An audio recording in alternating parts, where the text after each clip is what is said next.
One might argue that if the Alpha King had simply stayed in his own bed, like a sensible monarch, he'd never have watched a waitress walk into a room full of drawn blades and lose whatever it was he'd been using, up until that night, in place of a heart. But then again, if the roadhouse at Blackpine had spent 2 coppers on a door that actually locked, there'd have been no drawn blades for her to walk into. And if the king's own tax writers had done their work honestly, along the Iron Way, Blackpine would have had the coin to spare for the door. So really, if one followed the thread back knot by knot, the whole ruinous business was the king's fault, all of it, every last part. Not that anyone in the common room of the Blackpine Roadhouse knew there was a king among them. That was rather the point of the 2 travelers in the corner, cloaked like a horse trader and his hired man, nursing ale they hadn't touched, and watching the room the way careful men watch weather. Sorrel watched no one. That was rather the point of her. She had spent 3 years perfecting the art of being furniture.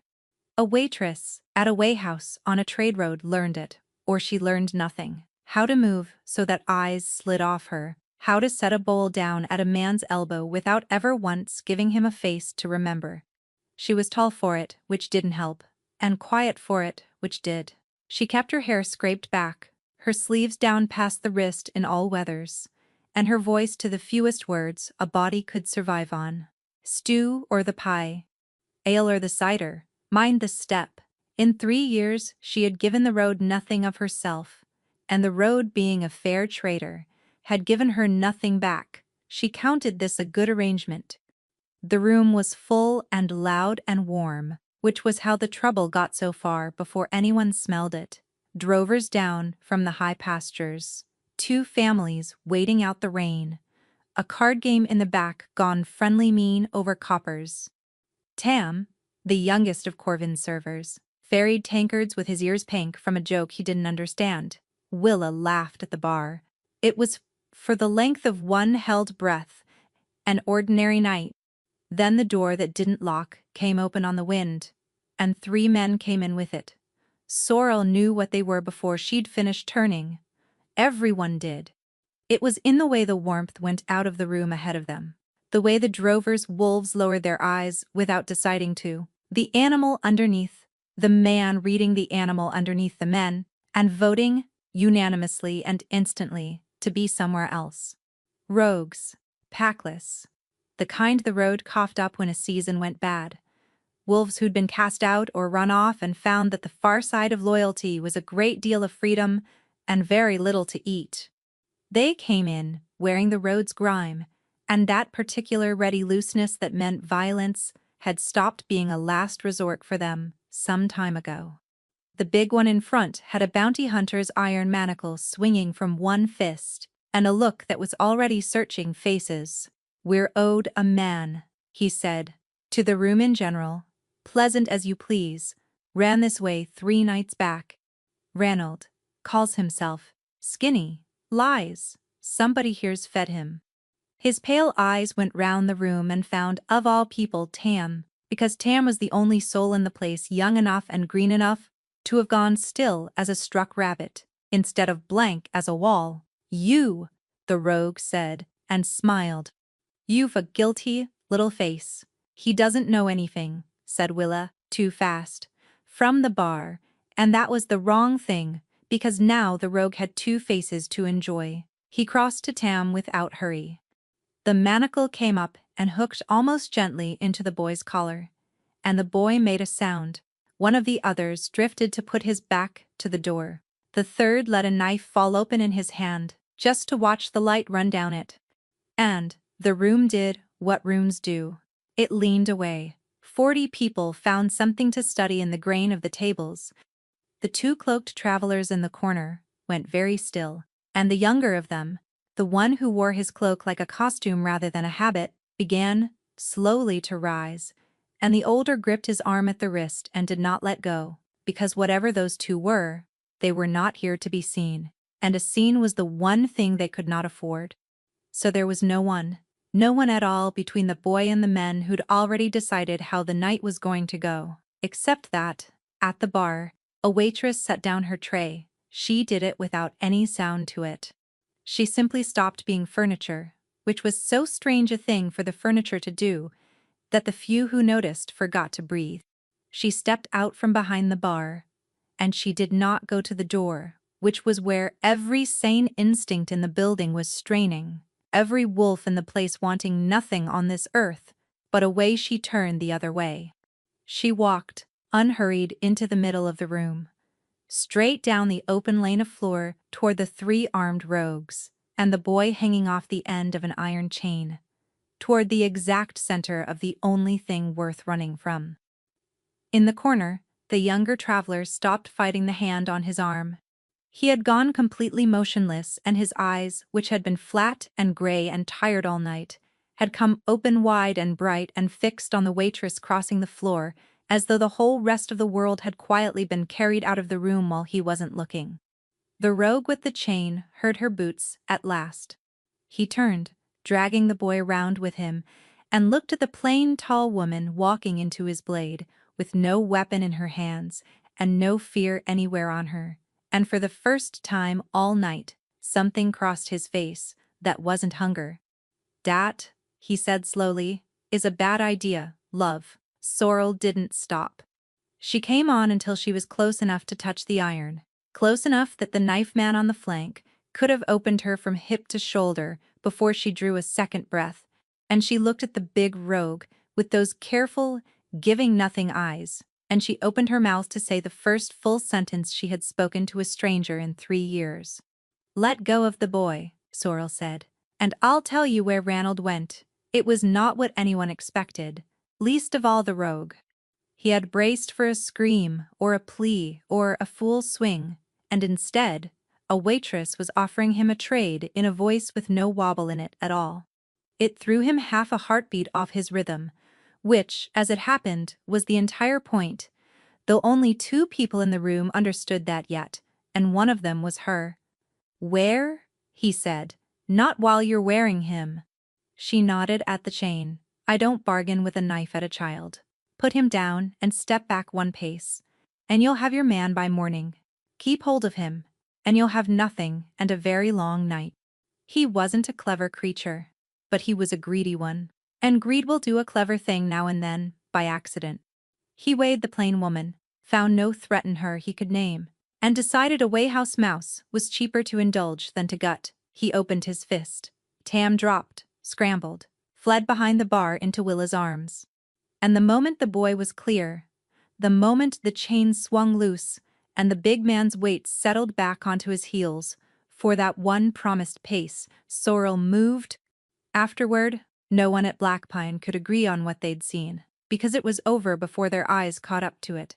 She stepped inside the reach of the arm, not away from it, elbow to the throat, heel to the arch of the foot, something quick and technical with the iron that ended with the manacle locked round his wrist, and the free end whipped over a roof post. The knife man lunged and met a boot that folded him around it. The third had the sense the gods gave a door and simply ran. 10 seconds, tray to silence, and the most feared thing in the room hung wheezing from a post by its own chain, while the waitress stepped back toward the quiet, trying to be furniture again before anyone could fix her in place. She very nearly managed it. But, in the corner, the younger traveler was on his feet, and this time the hand at his wrist had let him go, because even its owner had run out of reasons to stop him. He crossed the room, not hurrying. Men who have never needed to hurry rarely learn how, and the crowd peeled out of his way without knowing why. He stopped in front of Sorrel, close, and pushed back his hood. She didn't know the face. That was the mercy of a life at the frayed edge of a kingdom. She'd never stood in any hall to see the man on the coin. But she knew what he was. The instant the hood came down, because the air changed around him the way it had around the rogues, only inverted. Not the room voting to flee, but every wolf in it, hers included, coming to silent attention beneath the skin. An alpha, not a road alpha, not a pack second, the kind the word had been invented for. "You're bleeding," he said, his voice low and unhurried, with absurdly a thread of amusement in it, as though she'd done something charming rather than something that had emptied a room of its air. She looked down. The knife man's blade had opened a thin line along her forearm. Through the sleeve, she never rolled. She hadn't felt it. "It's nothing," she said. "It is not nothing. It's my night's entertainment, wounded." He studied her, and the gray eyes that had been so tired had a light behind them now that made her want to step backward into the crowd and keep going until she reached another country. "Who taught you to do that?" "No one. I got lucky." "You got lucky," he repeated, in the tone of a man being lied to and enjoying it enormously. 3 times, in a row, in 10 seconds. Behind him, the older traveler had come up quiet, and the moment his face caught the lamplight, a drover near the door made a small, strangled noise and went to one knee, and then another did, and the truth went through the room like cold water through cloth, because the older man was known, his face rode on the king's own writs. And, if that was the king's beta in a trader's cloak, then the hooded man, leaning in toward the waitress, as though she were the only lit thing in a dark house, was Sorrel's stomach dropped through the floor. She had just cracked a man's foot and chained him to a post and told the Alpha King of all Vale to his face, and without one word of deference, that she'd gotten lucky. Every rule she'd survived by for 3 years said the same thing: get small, get quiet, get gone. She looked for the door. She looked for the furniture-shaped nothing. She'd been an hour ago and could not find her way back into it because he was watching her look for it, and worse, he understood what she was doing. She could see that he did. The Beta Osric, though she didn't have the name yet, said, low and warning at the king's shoulder. Torin, just that, a whole argument folded into a name. The king didn't seem to hear it. He looked at the plain, tall waitress with the bleeding arm who'd walked toward the one thing every other wolf in the room had run from, and something moved across his face that his beta had served beside him for 11 years and had never once seen there, and would not, afterward, in the long bad weeks that followed, be able to explain to a single soul who asked. "There you are," the Alpha King said quietly, as though he'd been looking for her a very long time. And then he did the one thing that no law of Vielle, no counselor of his court, and least of all his own beta, could ever account for. He left, that was all. He looked at her as though she were the answer to a question he'd forgotten he was asking. He said his 3 strange words. And then he said a gold crown, in a house where a good week turned coppers, on the nearest table, told the room to see to the boy and the wounded girl's arm. He did not take the chained rogue. He did not take her name. He did not, as a king within his rights, and half his court would have expected, take her head for laying hands on violence in his presence and speaking to him like something scraped off a boot. He simply went and left the whole common room of black pine sitting in the wreckage of the strangest hour of their lives, staring at a gold coin and a plain woman who was already desperately trying to disappear. She did not sleep. She lay in the narrow room under the eaves that Corvin let her keep, and she pressed the heel of her hand to the clean-wrapped cut on her arm until it hurt, and she called herself every kind of fool the road had a word for 3 years.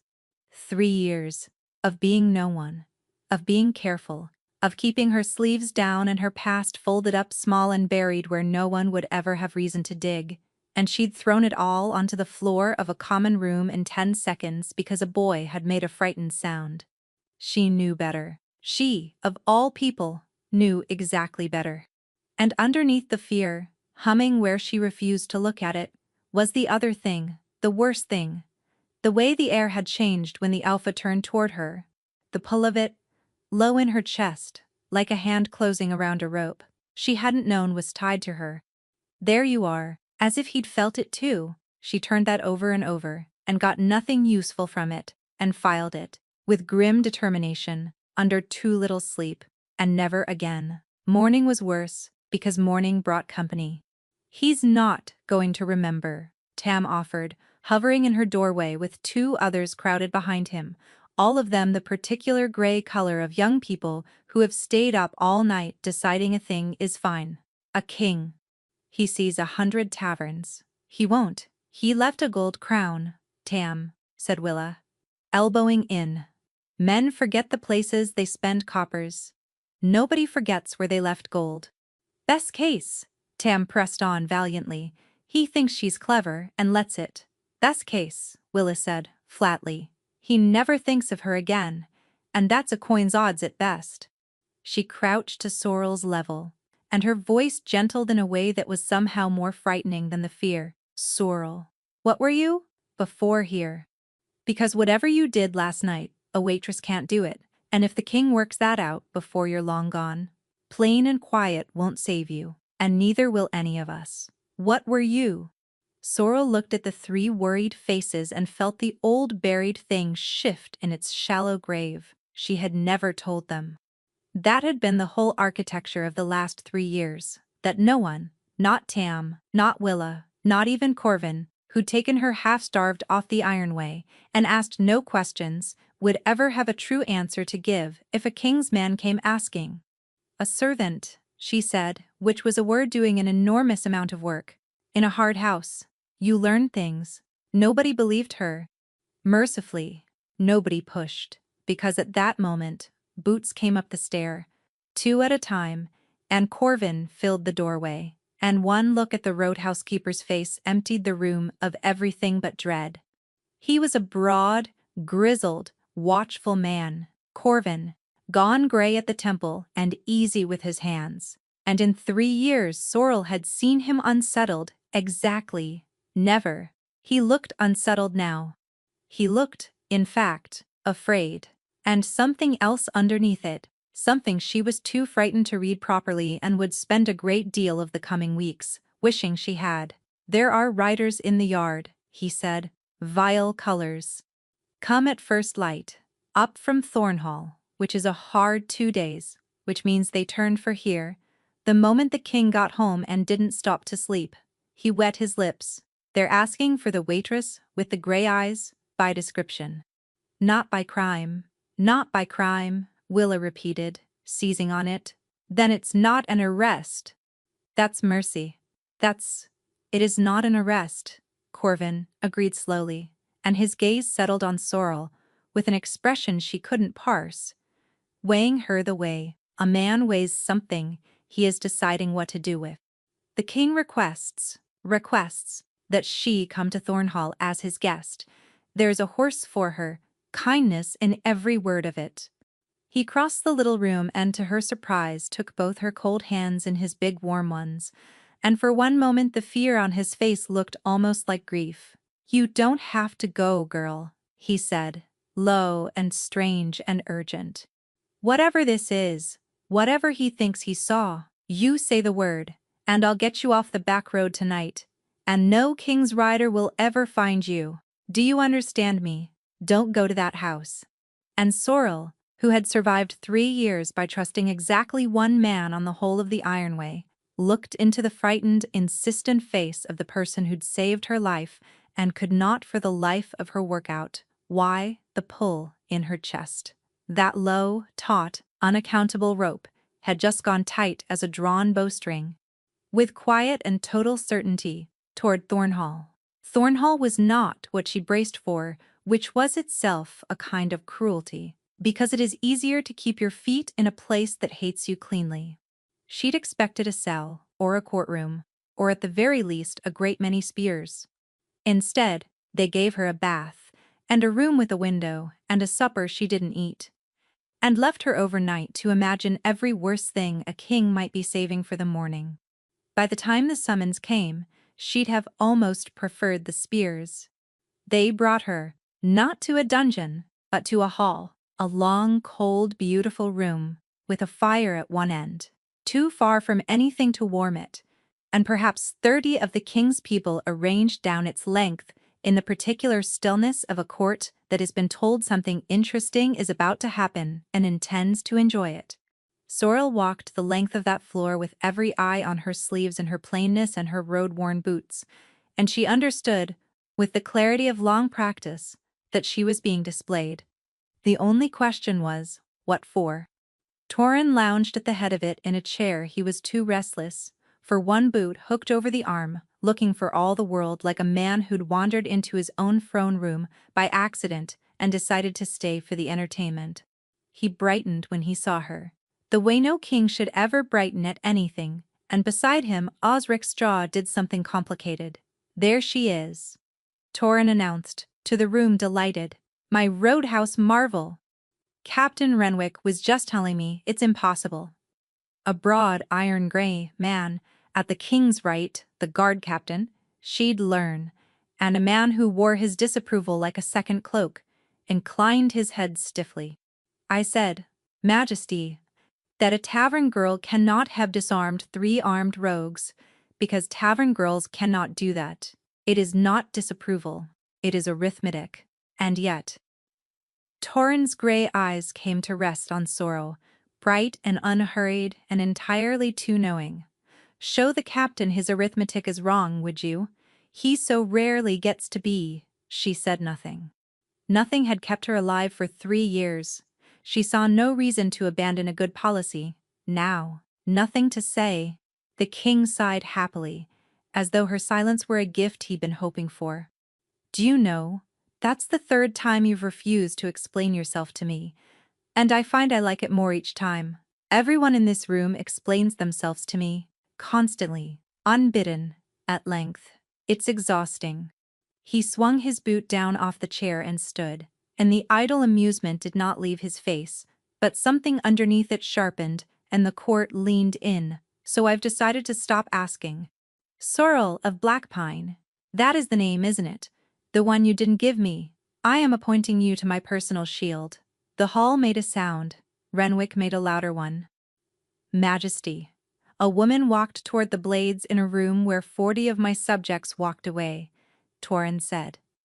And though he said it lightly, the lightness had gone thin over something with an edge. "I have a great many men paid handsomely to stand between me and the dark, Captain, and I watched every one of them, that night, calculate the odds and sit down." She didn't calculate anything. She just went. He looked at Sorrel. "I should like to keep a person like that close. Call it a whim. My whims are, I'm told, law." And there it was. The trap. Laid down so gently and so publicly that she felt it close before she'd finished seeing it.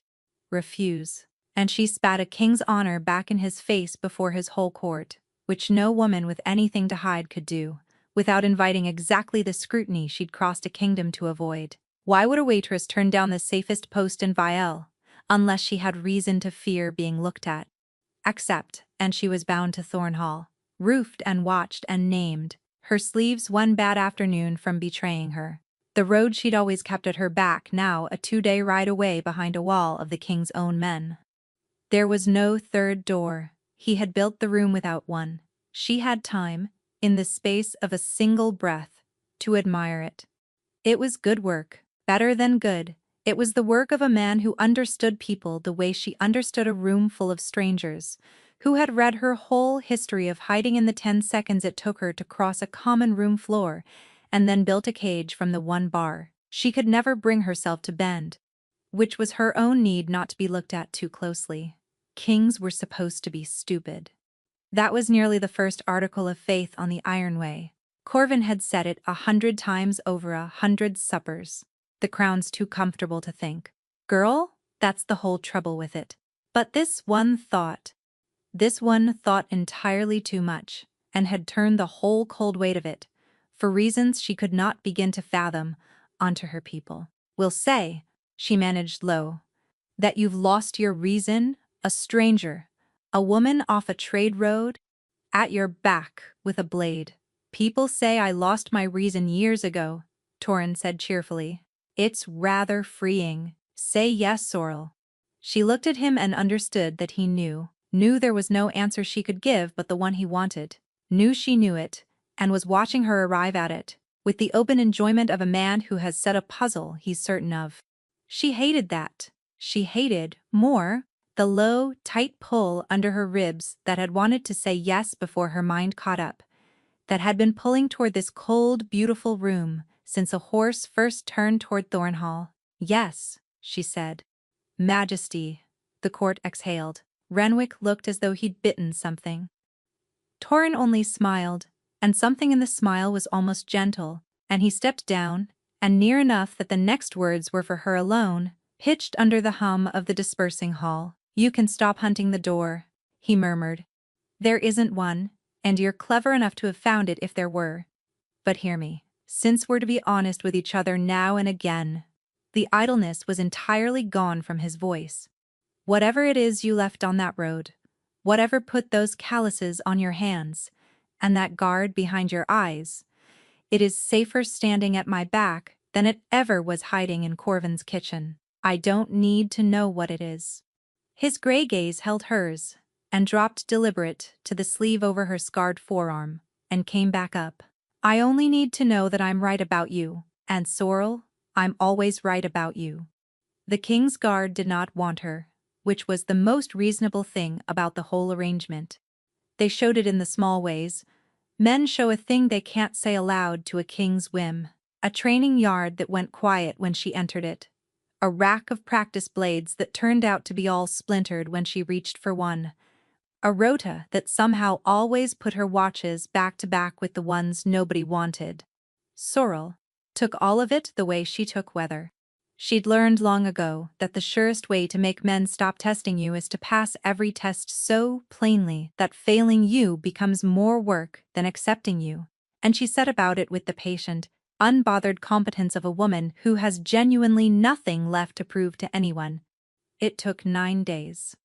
It might have taken longer, but on the 9th day, Renwick, who was not a cruel man, so much as an insulted one, decided to settle the arithmetic himself and put his best yard fighter against her in front of the whole watch, ostensibly to assess the king's shield.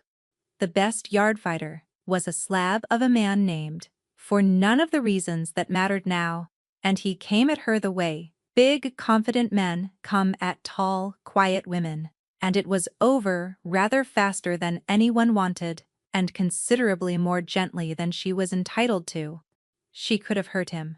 She let him keep his pride instead, and merely made it impossible, 3 times running, for him to touch her, until the watching guards had gone from smirking to silent, to at last the grudging low murmur of men recalibrating a thing they'd been sure of. Renwick watched with his arms folded and his face like a shut gate, and when it was done he unfolded them and said, "Where?" in a voice gone careful, and Sorrel gave him the same answer she gave everyone, which was none, and something in the captain's hard face eased half a degree toward respect he did not want to feel. 9 days, Renwick said, half to himself, watching the big man climb up off the sand a third time. "You could have finished that, the first hour, and had every man here fear you by supper. You let him keep his feet 9 days instead. Why?" "Because I have to work here too," Sorrel said.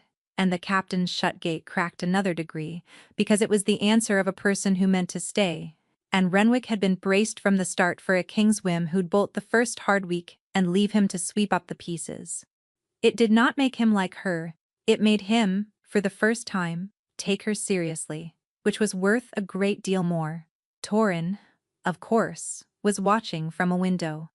Torrin, she was fast learning, was always watching from somewhere, generally from exactly the spot that let him arrive, as though by accident the moment a thing became interesting.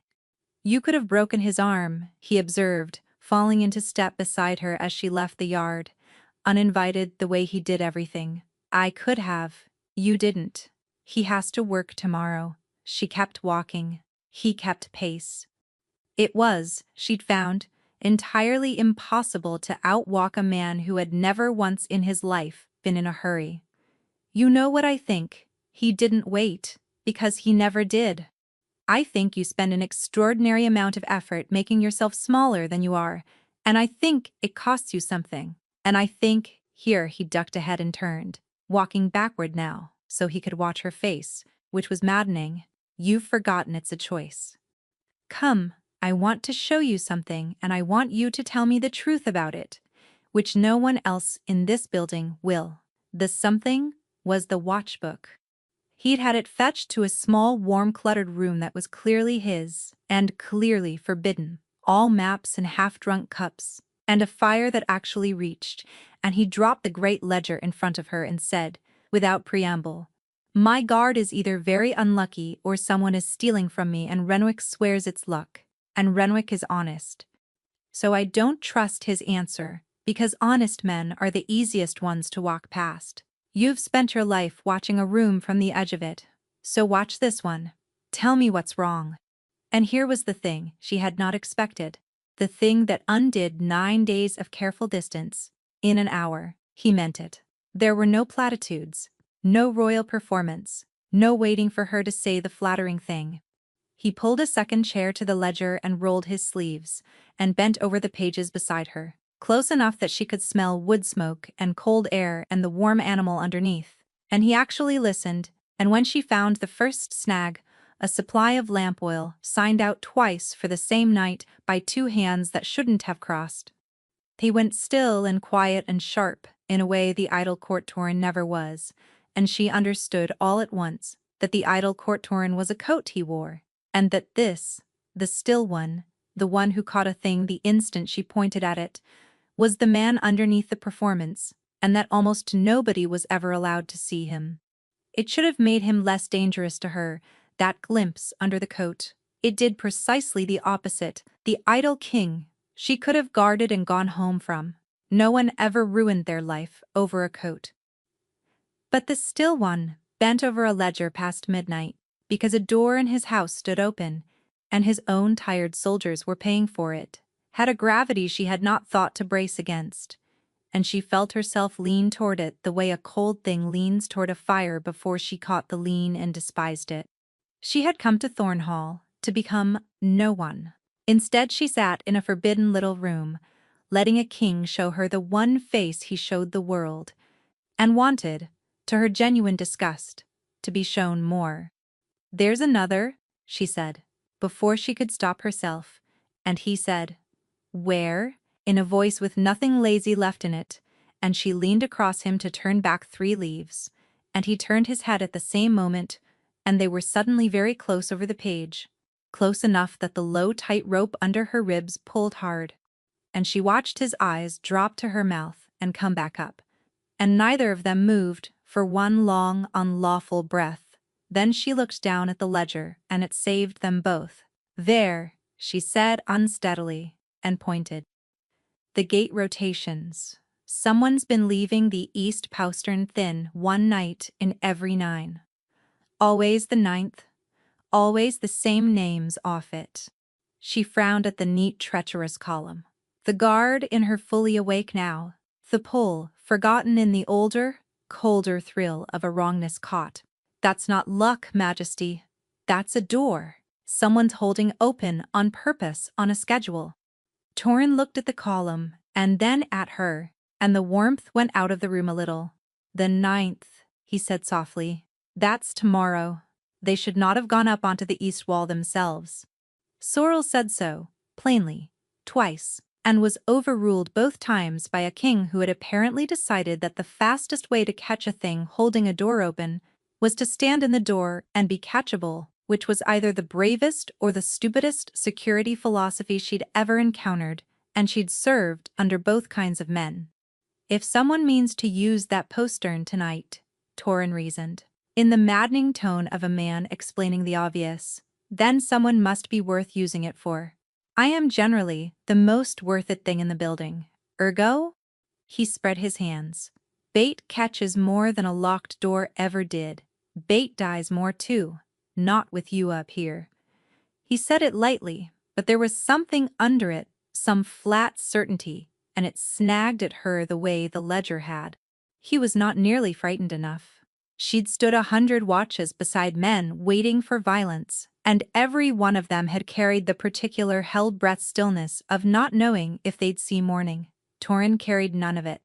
He leaned in an embrasure watching the dark yard as though it were a mildly diverting play, and Sorrel, watching him, felt the first cold finger of a suspicion she couldn't yet name.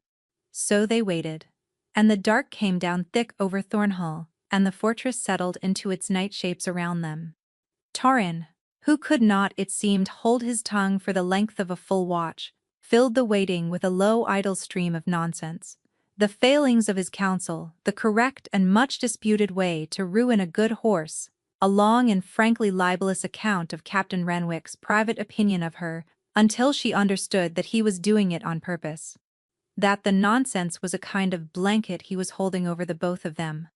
And that a man who tells jokes on a wall while he waits for killers to come up, it is either a fool or a man who has waited on a great many walls for a great many killers and learned that the loose, easy voice is the only thing that keeps the hands loose and easy too. She was no longer at all certain which he was. "You should be afraid," she told him very quietly. "I know," he agreed, and smiled out into the dark, and told her another joke. They came at the turn of the 9th hour, quiet as the schedule promised.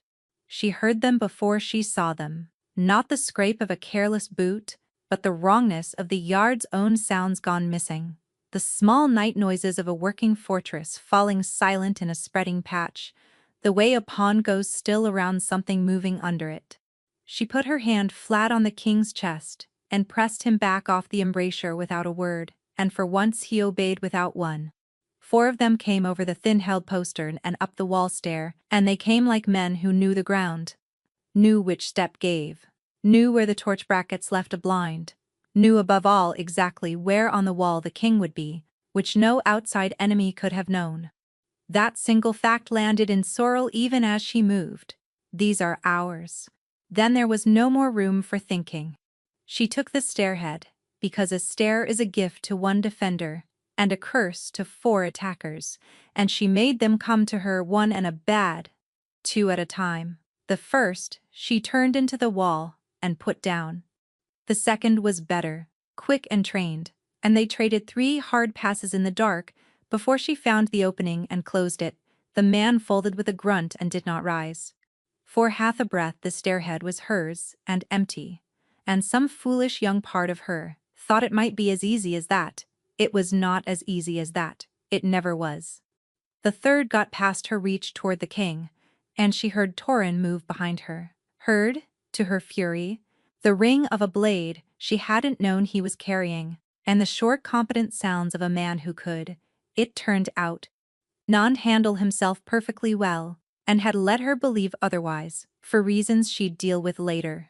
And then the fourth came low and fast, and she took his blade along the ribs rather than her throat, hissed, spun, and brought him down under her knee, with his arm wrenched up behind him and his masked face pressed to the cold stone. Silence crashed back. Her side was on fire. Somewhere below, the missing night sounds crept back one by one. The king stood over the third man with his ridiculous secret blade dark to the hilt, breathing hard, entirely unsurprised. And that, the unsurprised, was the thing she'd come back to. "You're welcome," she said, when she had the breath to spare for it. He didn't answer at once. He was looking at the 2 men she'd put down, and the one he'd taken himself, and there was no fear anywhere in his face, and no shock, either, only a kind of grim, weary arithmetic. A man totting up a sum he had clearly added several times before. "This isn't the first," she said. It was not a question. Something moved behind his eyes, there and gone, before she could catch it. "Bind those ribs before you bleed on my wall," he said gently, which was not an answer, and Sorrel noted, with the cold and never quite sleeping part of her that had kept her alive longer than her softer parts ever had, that it was the second time in a fortnight this man had handed her care in the exact place where the truth should have gone. She was keeping a list. It had 2 lines on it now, and both of them were his, and she did not like at all the shape they were starting to make, but the list could wait. First, she wanted a face. She dug her knee harder into the man beneath her, got her fingers into the wrapped cloth over his features and tore it down. She knew him, not from the road, not from some far-off other life. She knew him from 9 days of splintered practice blades and a rota that put her watches back to back. She knew him from the king's own yard. The face grinding into the stone under her hand, the face of a man who'd come in the dark to open a door and let murder up a wall. War. Beneath the mask, the gray and iron colors of Thornhall, and belonged to one of Captain Renwick's own sworn guard. A wiser woman would have taken the wound on her ribs, as the warning it was, and found a reason, any reason, to be somewhere the king was not. Sorrel was, it was becoming clear, not an especially wise woman where this particular king was concerned, which was itself a discovery, because she'd have sworn on the road that wisdom was the only thing she had left. The guard she'd unmasked on the wall never came to trial. He was found dead in his cell the next morning. A sudden fever, the word passed round, or a bad heart, and not one soul in Thornhall who'd seen the timing of it believed a word. Healthy men do not take a chill and die in a single night, the very hour they turn inconvenient. Someone had reached into the king's own dungeon and closed a mouth, and the reaching had been easy for them, and that told Sorrel more about what they were up against than a signed confession would have. This was not one bad soldier. This was something with roots, something patient, something that had been growing in the dark of Thornhall, long enough to have a hand in every room. So they went carefully, and slowly, and mostly at night, because the nights were the only hours the king could be a man tracing a poison rather than a king performing that he suspected nothing. And in those long quiet hours, bent together over rosters and old paybooks, and the small treacheries of men who thought no one was counting, the thing between them that Sorrel had been refusing to name went on quietly naming itself. It was in the small things, the way these things always are. It was the second cup he started leaving at her elbow, without asking, because he'd learned she took it black. It was the way he stopped performing when the door shut, the coat coming off with the actual coat, until it was just Torrin and the ledgers, and that still sharp attention she'd have crossed a room to be near and hated herself for it. It was the night she fell asleep over a paybook and woke with his cloak over her shoulders and him pretending unconvincingly to have noticed nothing. It was most of all the gray afternoon he found her in the empty yard at the frayed end of a watch, working a practice blade alone through the old forms her dead teachers had drilled into her bones.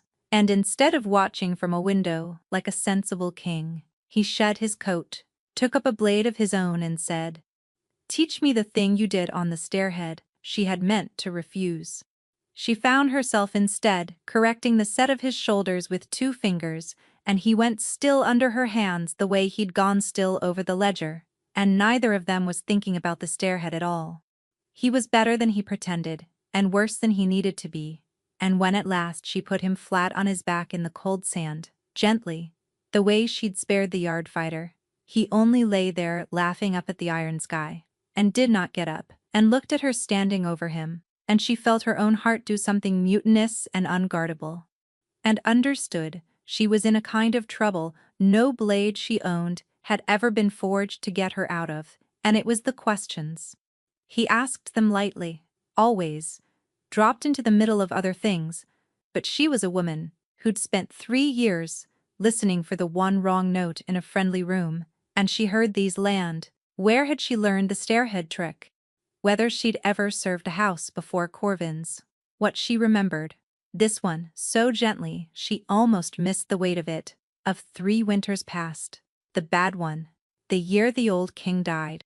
She turned every one of them, the way she turned everything, and gave him nothing. And every time she did, she caught something cross his face that was not suspicion. It looked, impossibly, like patience. It looked like a man waiting for her to arrive somewhere he'd already reached and was too kind to name aloud. And still, underneath the wanting, the guard in her kept its own cold count. She had not forgotten the wall, or the blade he'd carried in secret, or the unsurprised face over 3 downed men, or the 2 neat lines already written on her list. She watched him the way she'd watch a dark road she meant to cross, for the wrongness beneath the calm, for the thing he wasn't saying. That was the unbearable shape of it. She was falling for a man. She was also quietly investigating, and she could no longer say which of the 2 she was doing more honestly. A wiser woman would have chosen one. She had already established, to her considerable disgust, that she was not this week being a wiser woman. "You're doing it again," he said one night, not looking up from the page. "Doing what?" "Deciding what I am." He turned a leaf. "You've been deciding it since Blackpine. Careless king, clever king, dangerous king. You shuffle the deck every few days and deal yourself a new one." Now he did look up, and the gray eyes were quiet. "You could just ask me." "Asking gets a person lied to." "It does," he agreed easily, which was not the reassurance a liar gives. "But you'd know. That's the thing about you, Sorrel. You always know. You knew those men on the wall were mine before I did. You know when Renwick's about to be stubborn, a full sentence before he opens his mouth. You read every room you've ever stood in down to the floorboards." He set the pen down. "So read this one. Read me. And tell me what you find, because I would trust your read of me over my own." And that undid her more than any flattery could have. Because it wasn't flattery, it was a man handing her the one thing she was actually good at, and asking her to point it at him. She looked at him across the guttering candle, and felt the low rope pull tight, and, God's help her, felt the truth crowding up her throat. 3 years of it. Her name and her failure and the night she couldn't speak of, and the reason she walked toward every burning thing she passed. She opened her mouth. She was going to tell him. She had not told anyone anything true in 3 years, and she was, unbelievably, about to hand it all to a king over a candle. The door banged. Osric stood in it, gray-faced, a road-stained rider at his shoulder, and whatever he'd come to say died for one baffled instant as he took in the two of them, leaning close over the light, and then he found it again. "We've traced the coin," he said. "The money paying your dead men. We followed it back through 6 hands, and it stops in one place. Torin, it stops on the Ironway." His eyes cut, just once, to Sorrel, and something in them she couldn't read. "It stops at Blackpine." They did not speak of it that night. That was the strange thing she'd remember after, that the world tilted, that Osric said Blackpine and the floor of everything she'd built shifted under her, and that Torin looked at her across the ruin of it, and did the one thing no one had done in 3 years, which was to see that she'd been struck and choose, deliberately, not to press the wound. "Tomorrow," was all he said to Osric. "We'll take it apart tomorrow. All of it, not tonight." And Osric, who plainly had a great many urgent things to say and a rider's worth of them, looked at his king's face and then at the shields, and shut his mouth on every one and went. Blackpine. Corvin's roadhouse.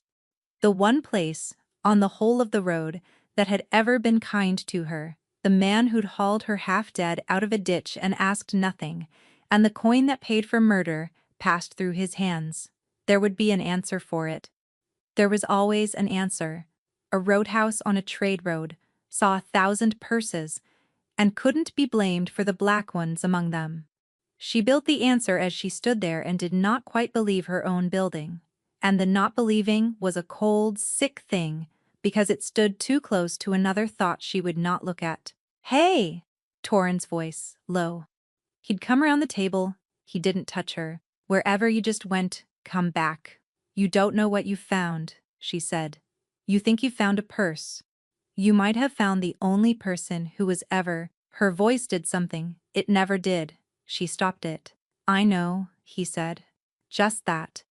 And then, because he was who he was, he reached up slow enough that she could have stopped him a dozen times over and didn't, and put his hand against the side of her face, and the low rope under her ribs did not so much pull as sing. One clean, impossible note that went straight through her and out the far side. And she watched his eyes go wide, because she understood it in the same instant he did. He had felt it too, the same note, from the other end of the same rope. "That's not," she breathed. "No," he agreed, unsteady, wondering, his thumb moving once across her cheekbone. "It isn't nothing. It has never once, from the first moment I saw you cross that filthy floor, been nothing."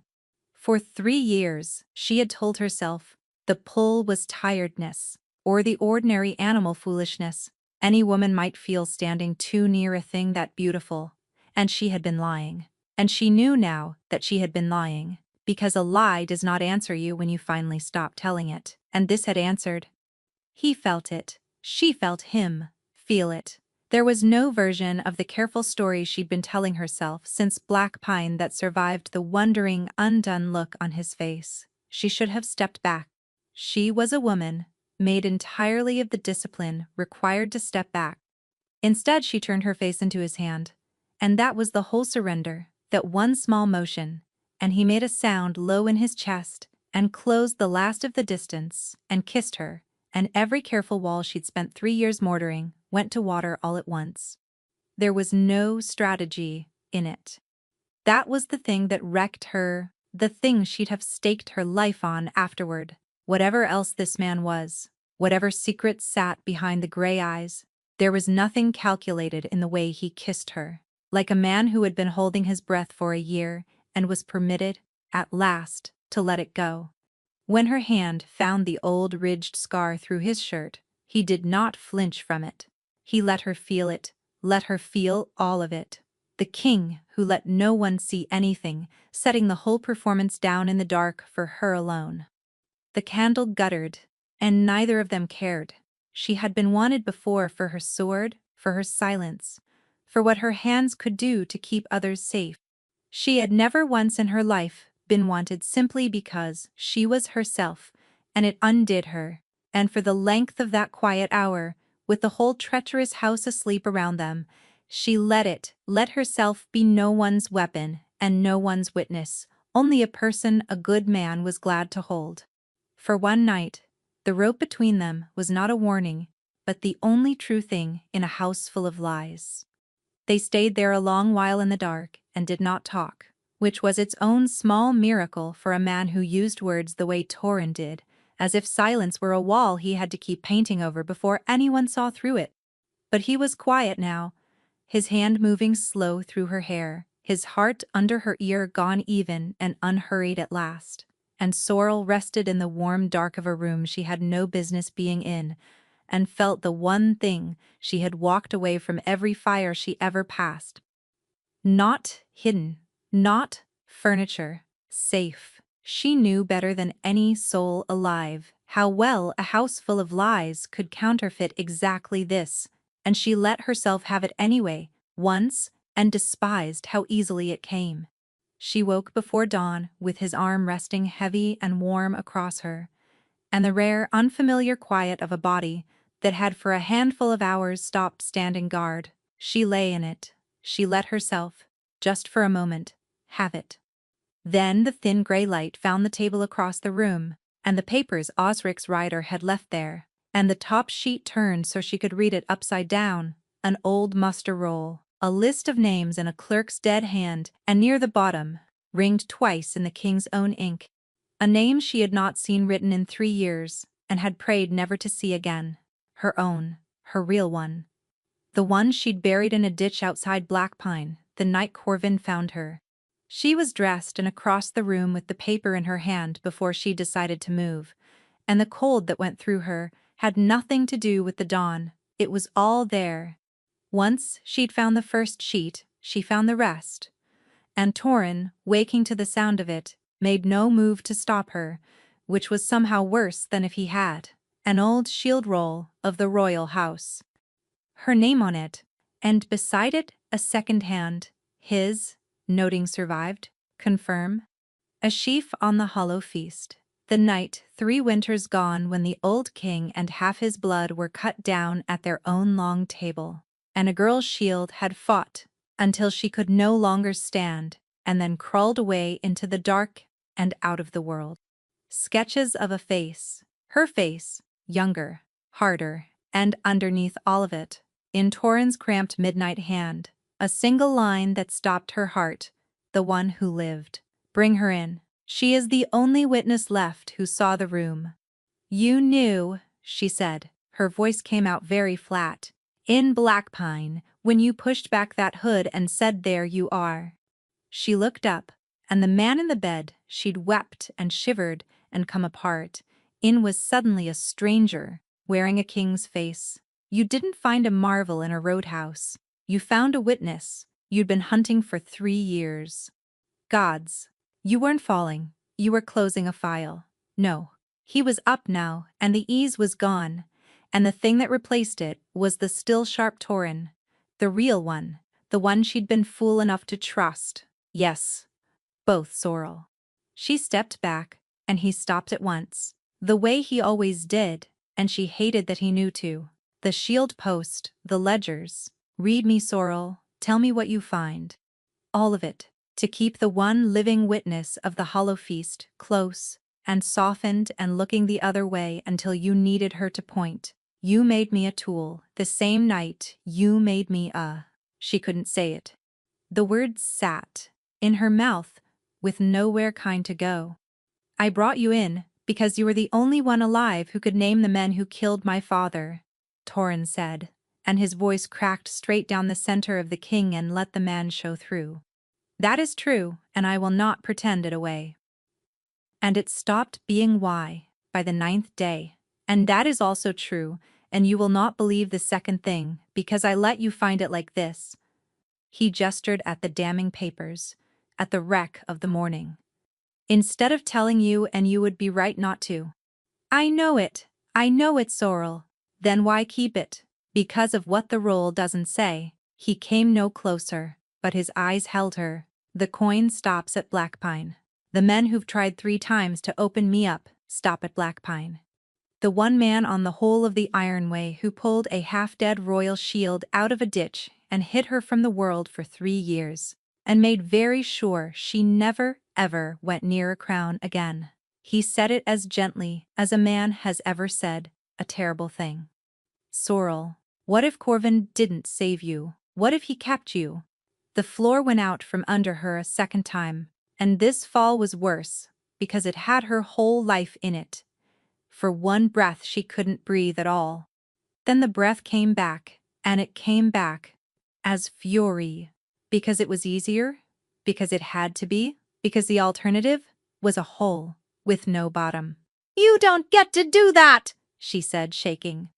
You lied to me for a month and then you reach past it and put a knife in the one thing that was ever true. Corvin is the only person on this earth who never wanted anything from me. You don't know him. I know where the money stops. He runs a roadhouse, 1,000 purses a year. Sorrel. No, she threw the paper down between them. I believed you last night. That's the joke of it. Whatever this was, I believed it. And you let me, you took that, knowing I'd wake up and find this. She was at the door. She didn't remember crossing to it. Investigate your murder. Name your traitors. But you'll do it without me pointing, Majesty. Because I am done being the thing that people keep, because I'm useful. That's not. His hand came up. Sorrel, please. There's a man on that road who has spent 3 years telling you what to think, and you're about to ride straight back to him, with your whole heart in your hands. And I can't. He caught himself, hauled it back into something quieter and worse. I'm not asking you to trust me. I've spent that. I'm asking you not to trust him, just until I have proof. That's all. And for one heartbeat, it almost reached her. Because it had none of the smooth music of the month of lies behind it. It came out ragged and frightened and plain, the way only true things come out. She felt it pull. She very nearly turned.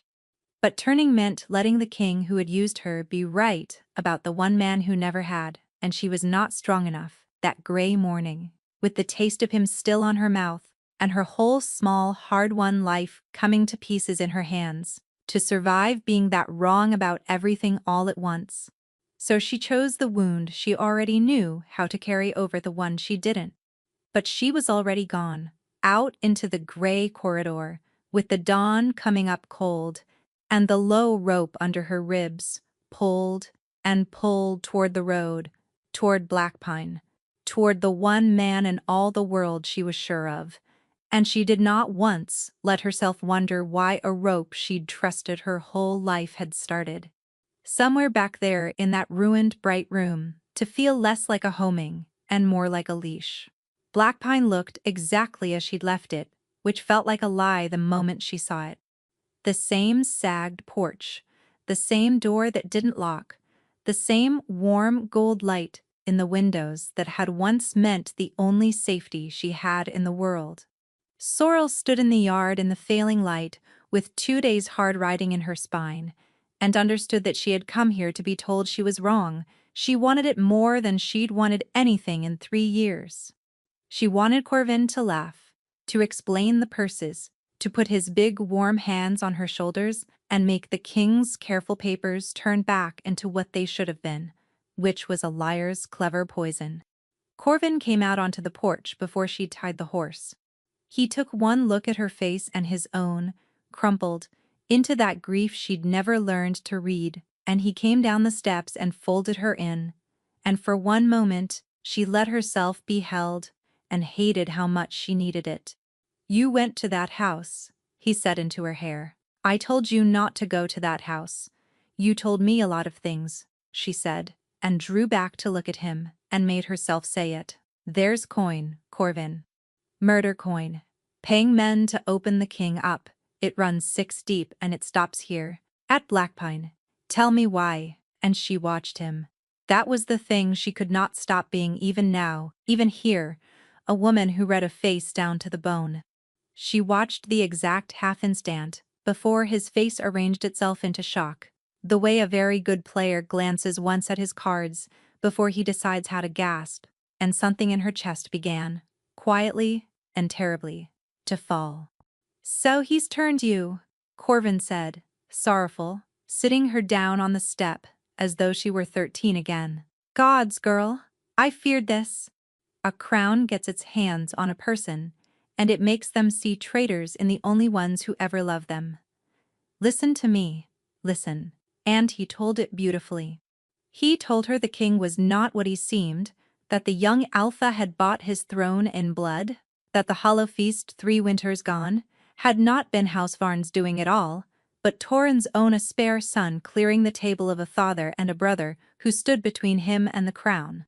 And that the assassination attempts she'd so bravely foiled were theater, a king painting himself a victim, so no one would look at the butcher underneath. "You were there," Corvin said, gripping her hands. "You're the only one left who is in that room. That's why he took you, don't you see? Not to honor you. To own the one witness who could hang him. And when the houses gather at Thornhall to weigh him, and they gather in 3 days, girl, your word is the only word that can save this whole kingdom from the man who murdered his way to the top of it." It was very good. It was so good that for one long, swaying moment, she almost took it, because it fit the shape of the grief she'd carried 3 years, because it let her keep Corvin and lose the man who'd lied to her. And gods, that was the easier arithmetic. She'd have taken it. She was reaching for it. And then he made his one small mistake, the way even the best of them do, because a lie has too many corners to keep them all in the light at once. "I knew the moment I pulled you out of that ditch what you were," he said, warm, meaning it as love, a royal shield, half the life bled out of her. "I knew, and I kept you safe from all of it. Anyway, I knew what you were." The words went into her like cold water into a lung, because she had never told him. She had crawled out of the hollow feast with her name and her post, and everything. She was locked behind her teeth, and she had washed up half dead on the iron way, a nameless nothing, and in 3 years she had never once, not drunk, not fevered, not weeping, told Corvin a single word of who she'd been. He could not have known she was the shield, from a body in a ditch.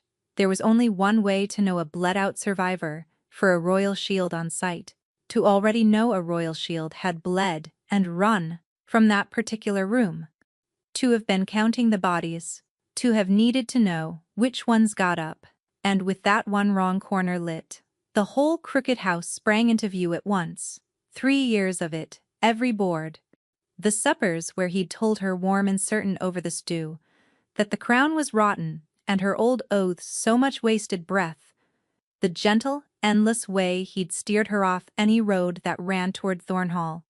The way he'd praised her for keeping her head down, for wanting nothing, for being no one, praised it, fed it to her as wisdom, as kindness, as a father's care, when it had only ever been a leash. paid out slack enough that she'd mistaken it for open country. He had not pulled a drowning woman from a ditch. He had found the one living witness who could hang him, and built her a life so small and so grateful that she would never once think to climb out of it and speak every kindness a brick. And she had helped him lay every one and thanked him for the mortar. She kept her face still. It was the hardest thing she had ever done, harder than the wall, harder than the feast, and she did it because 3 years of being furniture had taught her exactly how. She let her eyes fill, that part was not difficult, and she let her shoulders drop, and she said, in a voice she made small and broken, 3 days at Thornhall, and you want me to stand up before the houses and tell them what I saw. I want you to tell them the truth, Corvin said gently, and smiled, and she saw it now, plain as a mark on a coin, the thing under the warmth, that had been there her whole hidden life and that she had called safety, because she had needed a name for it, and safety was the one she could bear. All right, said Sorrel, the last living shield of the hollow feast, and let the man who had murdered her whole world believe he had loaded his weapon. I'll tell them what I saw. The great hall at Thornhall had not been so full since the old king's day, and every soul in it had come to watch a young alpha's reign, live or die. They ranged along its length in their house colors, the pack lords of Viel, and their sworn ranks called to convocation, to weigh a rumor too large to ignore, that the king who sat their throne had bought it at the hollow feast with his own blood's blood. Torrin sat the high seat in black, and he wore the idle, careless coat she knew now for a coat, but underneath it, even from across the hall, she could see him holding himself like a man standing on a trapdoor listening for the bolt. Osric stood grey at his shoulder, and when Sorrel came in through the great doors with Corvin's hand at her back, she watched the king find her, watched his whole face open, one helpless instant, into hope she came, and then watched him see whose hand was steering her, and watched the hope go out like a snuffed wick. He thought she had come to bury him. Of course he did. She had given him every reason. Corvin played it to the rafters. He was magnificent. The plain, honest roadhouse keeper, come humbly before his betters, sick at heart to carry such news, and he laid the frame out board by board, the spare sun, the cleared table, the theatre of blood, and the houses leaned and murmured, and the murmur was not kind to the man in the high seat. But you need not take the word of a tavern keeper, Corvin said at last, and turned, and held out his hand to her, and the whole hall turned with him. There is one soul in all of Viel who stood in that room and lived. The king's own shield. Ask her. She has no cause to love the crown and every cause to fear it. Ask her what she saw. His eyes met hers, warm, certain, the eyes that had tucked her in for 3 years. Tell their lordships who authored the hollow feast. Every face in the hall swung to her. The pack lords, House Varn's people, already half risen, already counting their victory. Osric, braced. And Torrin, who did not brace at all, who only looked at her across the vast cold room with a terrible open steadiness, a man who had decided he would take whatever she gave him and not flinch because he felt he had earned it. I'm sorry, she told him, with no words at all. I should have believed you sooner. I'm sorry it took me so long to read the one room that mattered. Then she turned to the houses of Viel and said, clearly, so that it carried to the last cold corner of the hall, I'll tell you who authored it, but not the name this man wants you to hear. Corvin of Blackpine is lying to you, my lords, and I can prove it, and I am the only person alive who can. The hall cracked like ice. Corvin's face did not move. He was too good for that, but his hand, at his side, closed. I was the shield of the old king's blood, she said, and it was the first time in 3 years she had said it aloud, and it did not break her, it set her feet. I stood in that room. I know what the killers wore, and I know the mark they carried, and I never told one living soul either thing. Not the crown, not the road, not the man who says he pulled me from a ditch by chance. She turned back to Corvin. But you knew me for a shield on sight, 3 years ago, half dead and nameless in the dark. You told me so 3 days past, on your own porch, thinking it a kindness. There is only one way to know which survivors to look for. Corvin. You have to already know who was meant to die. You weren't counting the living that night. You were counting the ones you'd missed. This is grief, Corvin said to the hall, spreading his hands, sorrowful. The poor creature is unwell. She's been got at.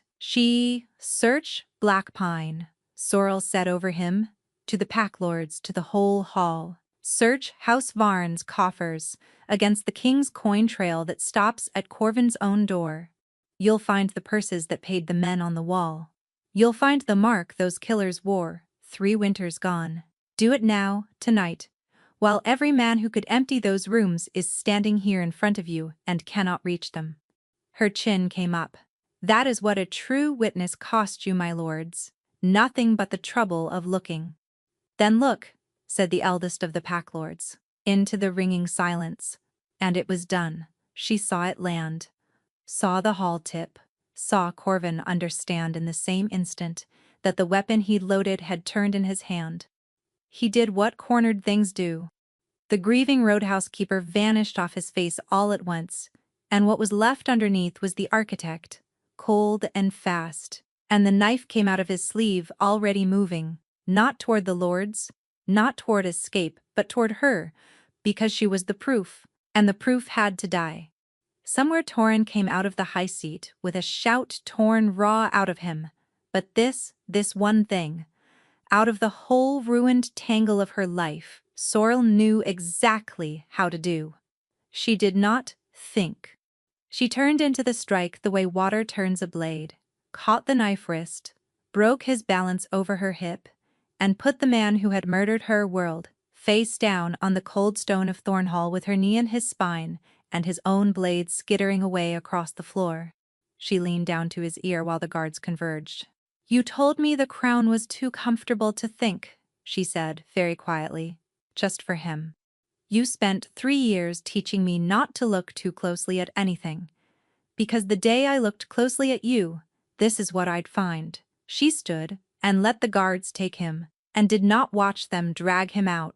And then the hall was cheering, and the houses were on their feet, and it was over. And across the wreck of it, Torin was coming toward her, alive, cleared, his whole face undone, and Sorrel felt the low rope pull tight and true, and for the first time was not glad of it, because being right had not, it turned out, made her hurt any less. You came for me, he said, reaching for her, even after you still. I came for the truth, she said, and stepped back out of his reach, and watched it land on him. Corvin used me for 3 years, and you used me for 1. And the only difference between you is that you're the one I let in. I saved you because it was true, Torin, not because it's forgiven. The rope pulled, and she made herself hold against it. You should have told me. You let me stand in the dark, with a knife at my back, rather than trust me with the one thing that was mine. I don't know how to come back from that. I don't know if I want to try. She turned for the great doors, past the cheering houses, past Osric's stunned face, past everything. Be a good king. You'll be a good king, but you'll do it without your shield. And she walked out of the brightest room in Vale, and did not look back, though the pull screamed the whole way, and let the great doors close, on the sound of a king calling her name. In the end, it took him the better part of a year, and he did it wrong the entire time, which was the only reason it worked at all. Sorrel did not go back to the road. She'd spent 3 years walking toward every fire she passed as penance, for a night that had never, it turned out, been her fault. And a woman who sets down a debt she never owed must learn some other way to walk.